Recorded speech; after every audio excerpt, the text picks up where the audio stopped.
born in Colombia, came here when I was 6, and unfortunately, 2 weeks after coming to the U.S., our home gets raided by law enforcement for suspicion of drug trafficking. DEA was it? DEA, FBI, one of those. And You never really want a three-letter agency knocking at I your was door, sick, right? so I It's thought never we were, good. I was sick, so I thought we were getting robbed. Okay. And both of my parents ended up in jail that day. My sister and I ended up in a foster home. Oh wow. About 8 months later, our parents get acquitted of our charges. Okay. We are now reunited with them. We're thinking this nightmare is over. However, for the next 4 years, our home would get raided at least once a year. And then finally, on that fourth year, our home gets raided one last time. And this time, they were able to put away my dad for a very long time. So this is what year is this now? This is, I came in '85. Okay, so is this like the area of Pablo Escobar and that, or is it Cali, or what was next year, Cali, or is it Medellin? I think it was during the Pablo days. Okay. Right, if I'm not mistaken. Yeah, it's just, And, immediately my interest. Everyone's like, Yeah. he's a folk hero or menace, depending on Yeah. on who you ask. But Yeah.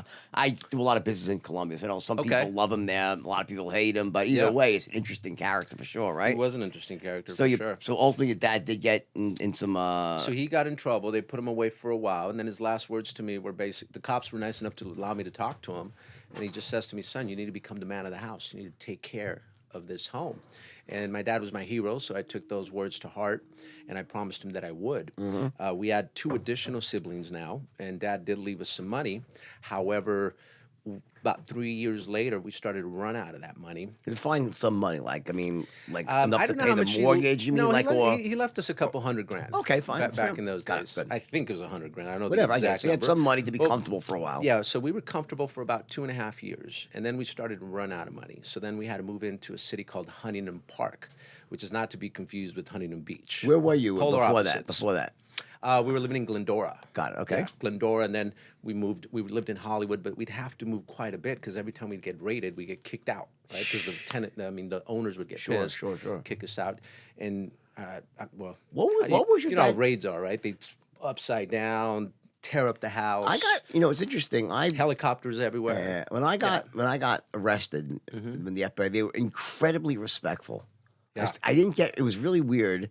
But they like waited for me outside my house, and when I drove out, they're like, "Excuse me, like, do you know where like this street is?" I'm like, "No." I thought I was getting robbed. Yeah. Because like they were like jumped out of the car, and then I'm like, I had my daughter in the car, so I started driving away. Like, "Whoa, stop with the FBI!" I'm like, "What's up?" They're like, you should probably go back in the house and drop your daughter off. So I was like, "Okay." So I turned around.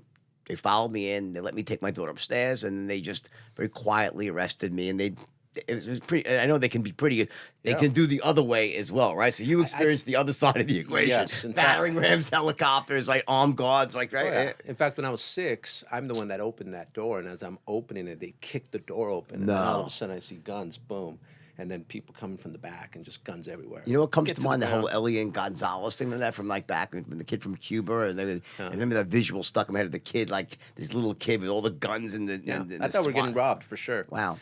And then, of course, so yeah, we run out of money. So then I end up, we end up in Huntington Park, which again is polar opposites of Huntington Beach. People think it's Huntington Beach. It's like, no, it's Huntington Park, which is southeast LA, kind of borders Watts, right? Okay. And at first it was okay. We found a 3-bedroom apartment.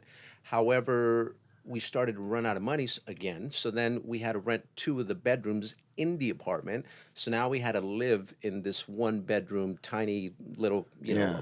room that had basically no windows. And how old were you now?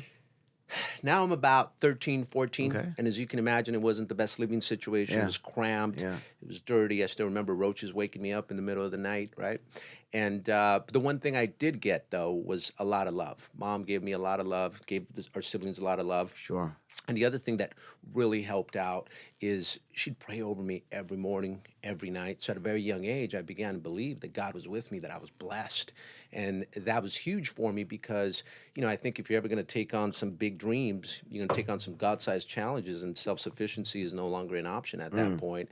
And I believe it's at that point that you better believe in a higher power to give you that little confidence that you need when you're Okay. going after these big goals, because when you're going after big goals, you're going to get a lot of resistance, a lot of Right. darkness that you have to go through. So that helped, tremendously, and I became obsessed with making 100 grand a year because I attributed that to getting my Sure. family out of the hellhole that we were in.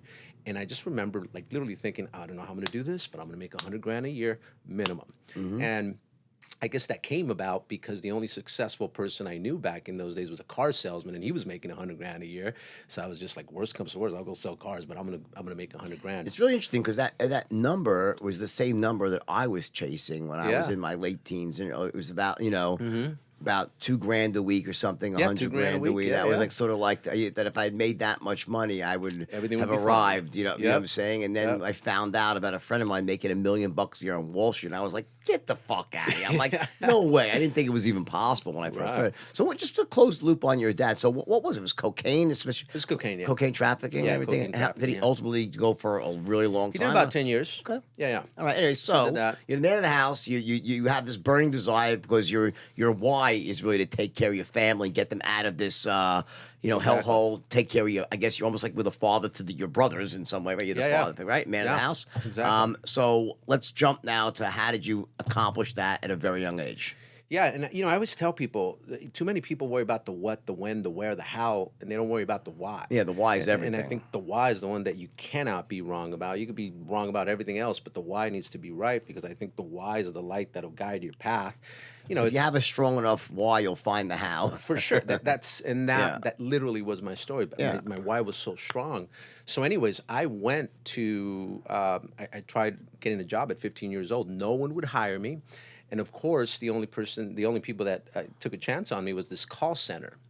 And I was lucky enough to get a job. And at the time, I thought this is the worst possible job I could have ever gotten because I was a very shy and timid kid. In fact, I'm still a little shy Now, and timid. did you have an accent at the time, or no? You already dropped it. I think I had an accent because I was stuck in I was stuck in ESL to the 8th grade. Yeah. Because my mom didn't speak any English, so I was stuck in ESL class. I had to go to the counselor saying, "Hey, I don't know why I'm still in ESL, but I think I should be getting out." The reason I asked is I had a kid here, a friend of mine who's from Mexico. Yeah. He's to this day you have zero accent now, zero. I would never know that you were born Yeah. outside the country, but he still has a bit of an accent. And Mm. his story was he was actually born here, but didn't speak English. But he was 7 years old and never learned English. He was Oh, wow. born in the Yeah.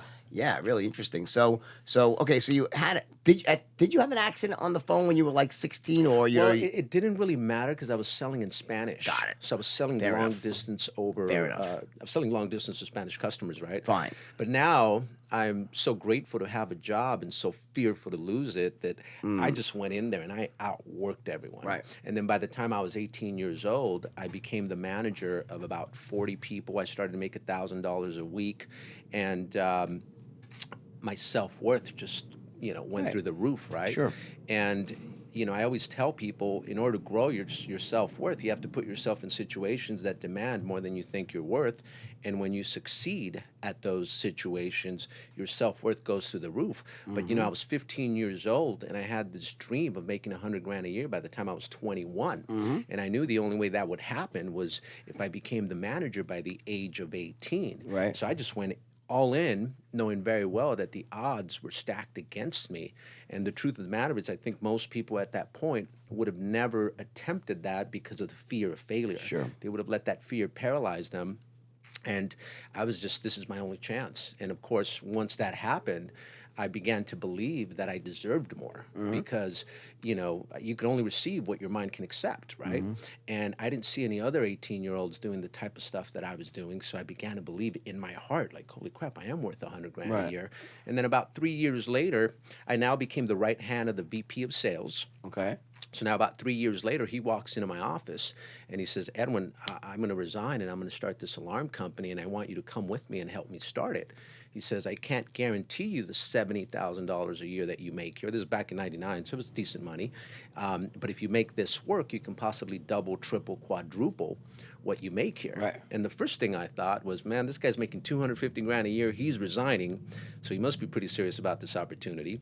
The second thing I thought was, if he's willing to teach me how to start a company from the ground up, then this is exactly the opportunity I've been looking for as far as mentorship.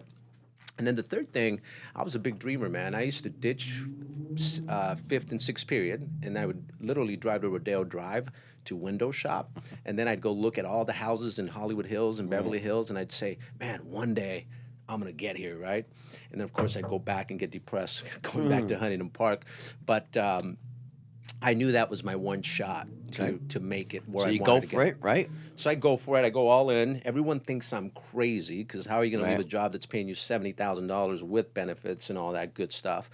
But I think touching the dream was big for me because when I went to West Beverly Hills and Hollywood Hills, I started to see, man, people dress different here, man. People, some nice looking women out here. I love the food out here. And touching the dream made me realize that there was a lot bigger things out there than just Huntington Park. It Right. made me realize that $70,000 a year Right. wasn't crap, right? Right. And it made me, it got my subconscious mind to go to work on finding opportunities to make that dream happen. So when the opportunity came, I was like, boom, this is my chance. And I went all in. But I did make a mistake, though. I didn't fully commit. So I figured out a way to convince my seniors at the time to change my schedule so I can go in Yeah. from 7 a.m. to 3 p.m. and then I'd get off of work Got it. and then I'd go from 4 p.m. to 10 Got it. p.m. The problem was that I had low stress, low performance is what I call it, right? I needed to put myself in a pressure situation and I didn't. Or usually high commission paying jobs, you got to wait 6 months to a year to get Sure, good at it. sure. This you can learn within a week, Sure. get paid within a week. Yeah. And it's such a difference maker because you can make such an impact in people's lives because you could literally, we just hired a guy that was literally homeless and within his first week he made $4,000.